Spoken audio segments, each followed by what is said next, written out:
Here at Women's Rights National Historical Park. And ladies and gentlemen, that is the building, this right here. This is the location of a very, very particular historical event that occurred July 19th and 20th of 1848. Now, they say with historical events that all historical events consist of beginning, middle, and end. I like to say, and add a little bit extra to it, and that every event in history consists of its own recipe. Meaning, just like a recipe, an event will have ingredients. There's your ingredients right there on the wall. Those folks there. And another ingredient is Seneca Falls itself. You also need time, prep time, cook time, and all that. And for this event, this recipe, I like to say 72 years. 72 years. And finally, you need heat.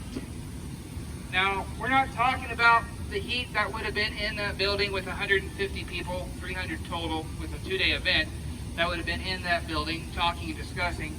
But we're talking about the political, social, economic heat that was happening approximately 15 years before the Civil War. So we're talking about the slavery issue. We're talking about immigration issue. We're talking about temperance issue. We're talking about all these other issues that were happening and actually starting to split the country even 15 years before the war. And with this, we're also talking about the Second Great Awakening for churches, for the Christian religion. We're seeing the splits of the Methodists. This is the Methodist Church. This is part of that split of the Methodist Church. We're seeing the split of the Baptist Church. We're seeing the split of these nice, calm, quiet Quakers were even splitting. So we're seeing this basically, the dough rise already, as you might say. So let's go over the ingredients. There in the purple, far end on the purple, that is Lucretia Mott. Now, Lucretia Mott from Philadelphia, well-known speaker at the time. In fact, one of the top female speakers in the country at the time. Probably one of the top 5 in the country. Next to her, that is Elizabeth Cady Stanton. People probably seen pictures of Elizabeth with a little bit older, a little gray hair, and so on and so forth. But when she was here, she was only 33 years young when she gave her speech here. And next to her, when people think of Elizabeth Cady Stanton, they also think of Susan B. Anthony. That is not Susan B. Anthony. If that was Susan B. Anthony, that would be the most horrible depiction of her right there.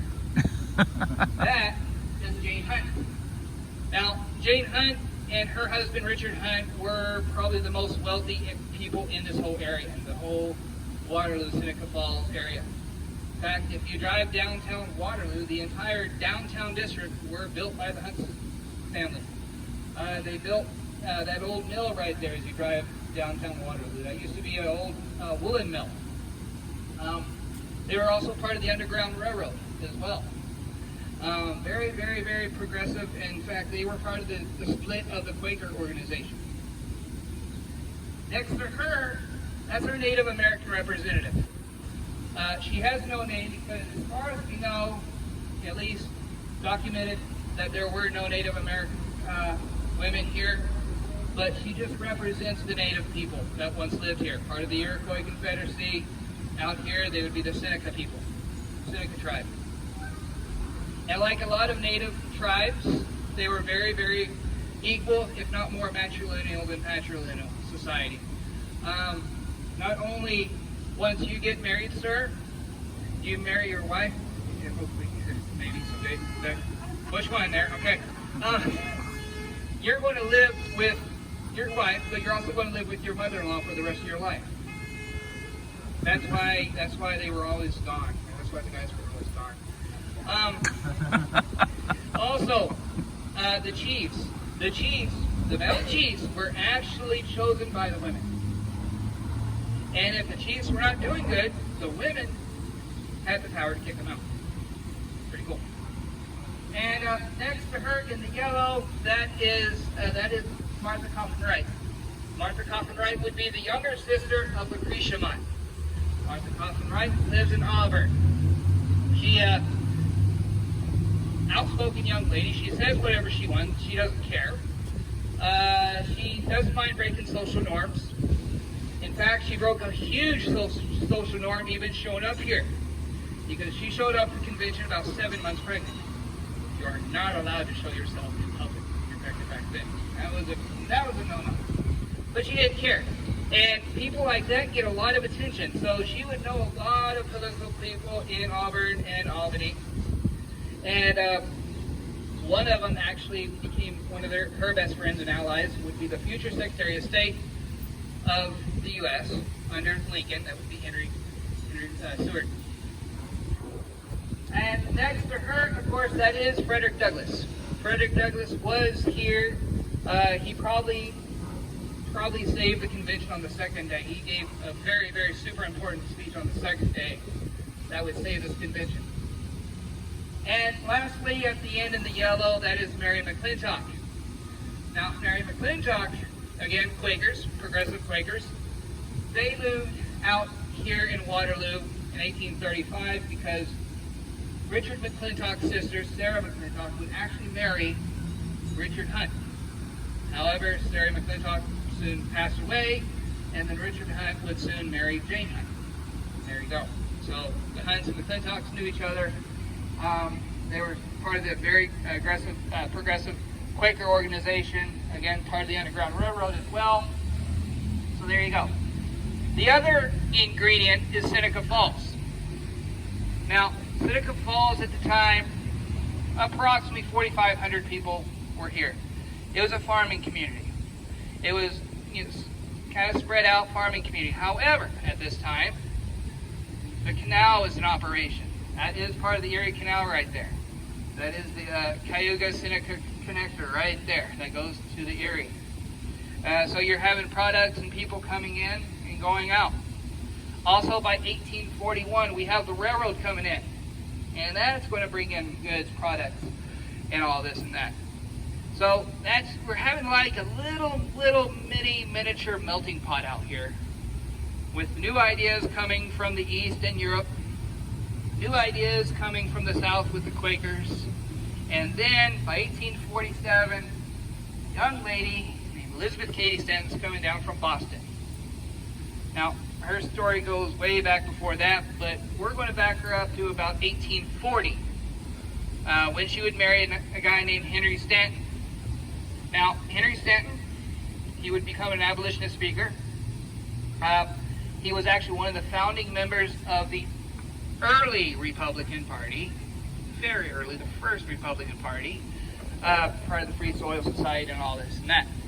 So, Elizabeth and Henry get married of May of 1840. They're going to have a beautiful, beautiful wedding and honeymoon, and then they're going to have the honeymoon in London. Now, thinking, oh, London, how beautiful, how romantic. No. There was absolutely no beauty about any major city during this time, during the Industrial Revolution. Unless you think smokestacks, pollution, overcrowded, high crime area is romantic. Hey, there you go. But they weren't there to sightsee. They were there for the World Anti-Slave Convention held in London in June of 1840. So Elizabeth couldn't be more happy. Her husband is going to be speaking on the international stage against slavery. Wow, this is so amazing. She gets out her cell phone and is going to be Facebook Live for her husband. This is great. And they get there, and somebody at the door says, "Ma'am, you can't sit there. We don't care if you just got married, okay?" Well, whoa. There's too many of y'all. Wait a minute. Now we're going to have a talk about this. Get this, ladies and gentlemen. At the World Anti-Slave Convention, for the idea of freeing slaves, making them citizens, they are going to shun out, and they're even going to have a discussion on even if women were even allowed to attend this convention. And they were, but they had to be separate. They had to be separate. They couldn't be seen, and they couldn't really be heard. So Elizabeth is in the back. There's a curtain in front of her. She's very upset. Doesn't like it. Can't say much too loud. But there would be another very upset lady there as well. Lucretia Mott. Lucretia Mott, believe it or not, was sent by the state of Pennsylvania as a delegate. She was planning, she had a speech written, she was going to speak at this convention.